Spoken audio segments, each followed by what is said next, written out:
And most like I am still leaning towards a Granger, or maybe even it's Dominkite's turn to play the Moskov, depending on the matchup in the gold. Yeah, so just the Claude going to the hands of Daiki.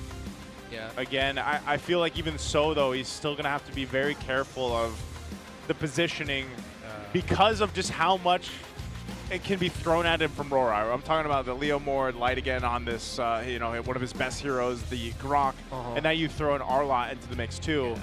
It's going to be really crucial for Daiki's positioning. If I'm Liquid, steal the Moskov paired with a Gatot. You get Gatot Jushin in mid, you get the Gatot Moskov against the Farsha. Oh, they go carry. Okay. The only thing that makes the carry a little dangerous is the fact that it's mid-range into the Farsha's burst. Yeah. You're going to like, you're going to hope you can get that Malefic gun. Yeah, get in there before you're taken out. Yeah. Which is tough because if you got caught, I feel like into that Feathered Airstrike or even into any of the crowd control that can be thrown at you between the Arlot and the Grok is going to be very tough to deal with if you're the carry. Yeah. Time came that the Gatot Kacha came through. Oh, here we go again. Needs to be said that re-engage is so important for Liquid. Leslie gets picked. Yep. A debut for what I'd say. When was the last time Leslie was picked? Not just 2026, but even 2025. a majority of 2025. It was, I hope I'm remembering correctly, but there was a draft where it showed up in Asian games. I'm going to revisit that, so give me a moment. This weekend, but that's outside of MPL. The traditional MLBB esports calendar. Yeah. Aurora Hunters. Aurora Hunters. Yeah. And look how perfect it is. It's Aurora Gaming PH who takes it out. Yeah. Ooh. What was it up against? What was the Leslie up against? Actually, Aurora Hunters played it against Team Liquid Philippines. It lost, but it was up against a Lapu-Lapu, a Gatot, a Claude, Farsa, and a Frederick. Okay, so it was up against a Claude matchup. 2 out of 5 the same heroes? Yeah. I'd love to see it. Leslie was not on my bingo card for game 3, day 1 here. But I love to see the changes happening in the gold lane. So Leslie comes into play in game 3. Welcome to the Land of Dawn. Final game for this epic rivalry between TLPH and Aurora. Yeah, I mean, we all know how much of a menace Leslie is going up against her in our ranked games. Even though you know how or what you want to do to avoid making the most out of the kit of the Leslie, proccing those 2 really strong enhanced true damage basic attacks, it just hurts. And if it's a really good Leslie player, there's only so much that you can do. That's why you get the 2 roamers now in the gold lane to start. Yeah, she's also relatively immobile. Yeah.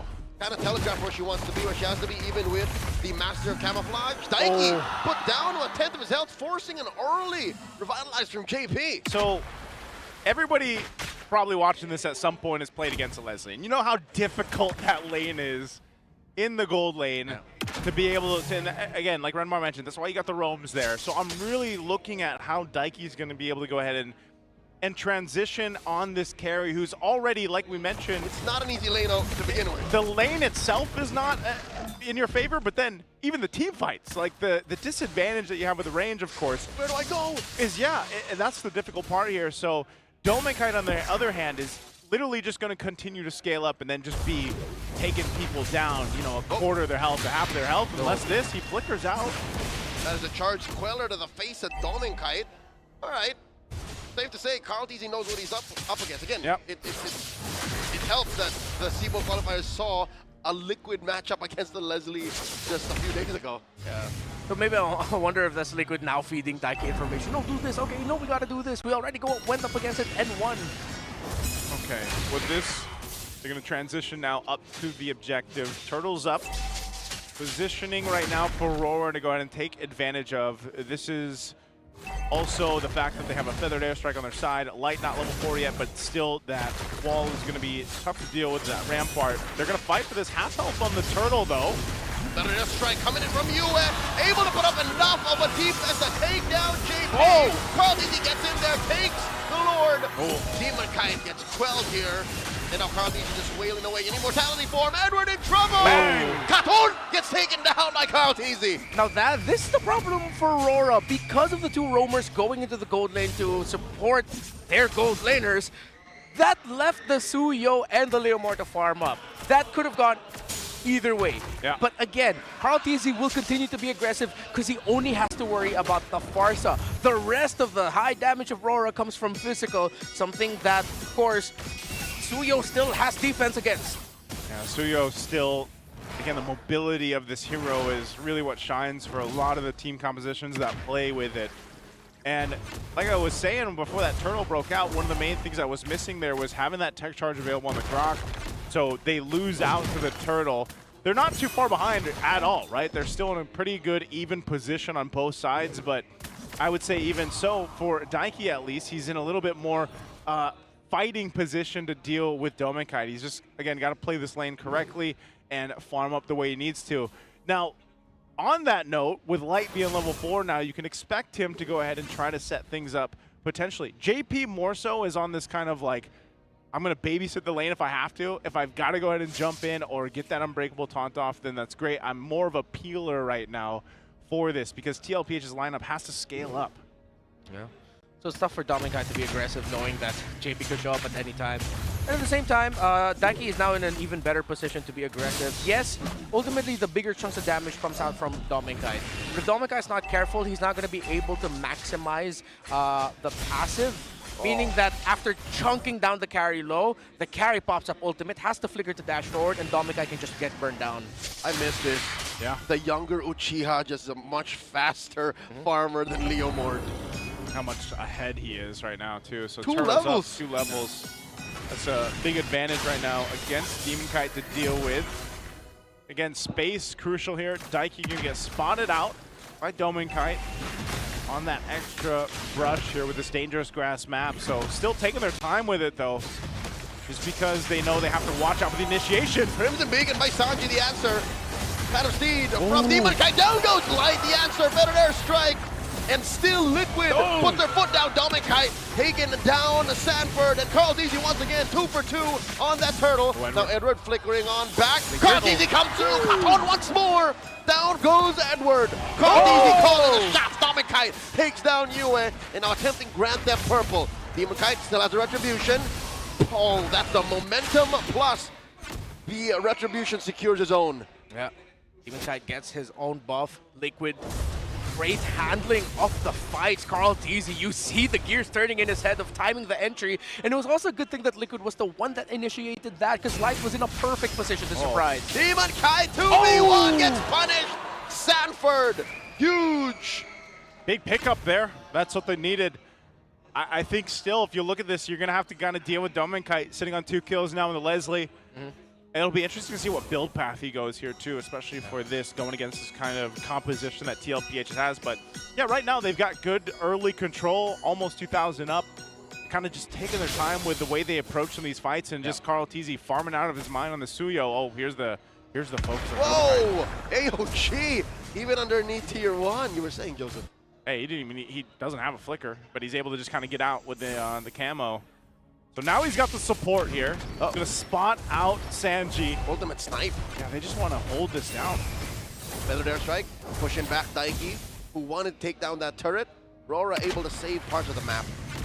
Okay, good, folks. Oh, look at the damage coming out of that Leslie. I know for a lot of people that might not seem like a lot, but that's a good, healthy chunk.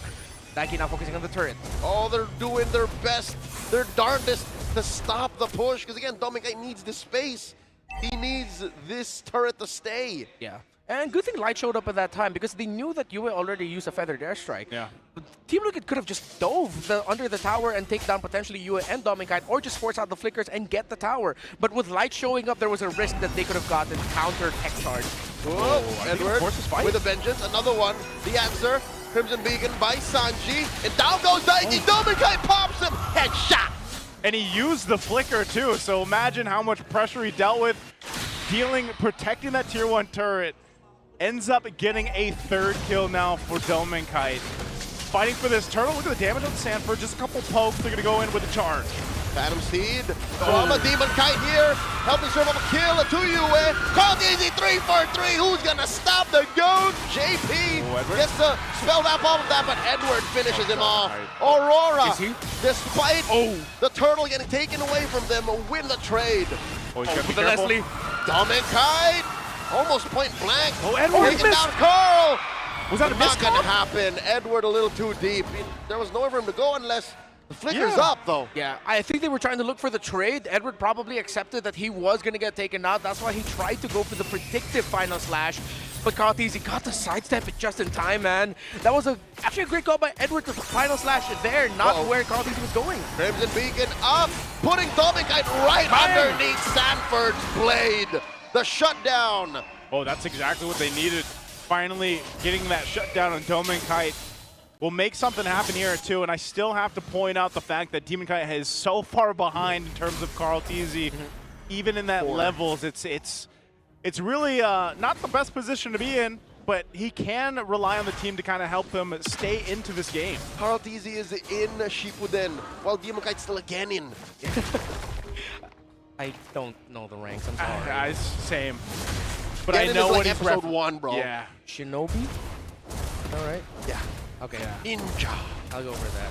We know who the Naruto fan is here. Not me.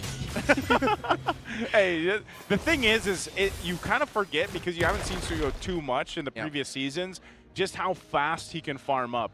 And when you have this kind of lead, look at this, and even his itemization, the way he's building in, it's that finesse on the Suyo that works so well. The ability to farm up, but then kind of maneuver in and out of these team fights and find the right amount of damage on the right target. The earliest I've seen Suyo actually be in demand was in the SEA Games in Thailand. And now he's a real threat, it seems like. Ooh. I thought Sanford would try to commit the flicker, but oh, okay. So Karl'Tezi was way too far there at that time. Would have been too risky. So now with a 4 level gap still. He's at 14 now. Karl'Tezi, Dominkite still at 10. The crazy thing is they're fine. US Deathless, his damage hurts. Dominkite, it hurts, and he debuts to Leslie once again after using her back in MPL Philippines Season 13 playoffs with Minana Evos. I completely forgot about that. Oh, that was the one where they picked the Leslie after the Yuyong was picked. Big oof. Oh yeah, that was I remember that moment. Fight for the lore though, less than half, quarter of the health here. Quick dodge and a blitz. Karl'Tezi secures the turtle. Phantom Steed coming in, looking to punish whoever's on Dominkite in the back line, but it's too much, too little. Sanji takes down Edward, and even underneath their purple, in comes JP. Dominkite takes out Sanford, and Daiki finds revenge on Dominkite. Sanji gets a double. The chef finds 2. And that's unfortunate. He didn't have the flicker anymore, and he gets caught by the AOG. So Aurora on the defense with 2 members, Dominkite and Light, to defend this bit of a push here to get these holy defensive down before that Lord makes its way down bot. That's the rough thing about Aurora's Leslie pick. It worked out against them because that left Karl'Tezi free to farm. Because of JP going down to the gold lane, that also called Light down to the gold lane. Meaning that because of the speed between the two, Karl'Tezi will just end up clearing the jungle way faster than Dominkite. Unintentional dead lane for Aurora. Yeah, there was no disruption from Aurora's side to try and stop Karl'Tezi from getting farm. And there was nothing stopping Karl'Tezi from getting those turtles. He had to work for it, yes, but all 3 went there. And I think Aurora was banking on them winning the turtle fights. Feather Dare Strike! They're trying to stop this penetration attempt from Liquid down bottom. JP very low, revitalized, keeps him alive. In comes Edward. Final slash displaces him, but JP is still up. Dominkite ends him, but a little too forward. Dominkite falls, so does Light, and Dominkite. Edward traded out for US down, and it's a wipeout. Stampede complete. Liquid have wiped out the M7 World Champions. And like that, they're going to go into end of the series here with Game 3 under their belt. What a welcome for Daiki and TLPH.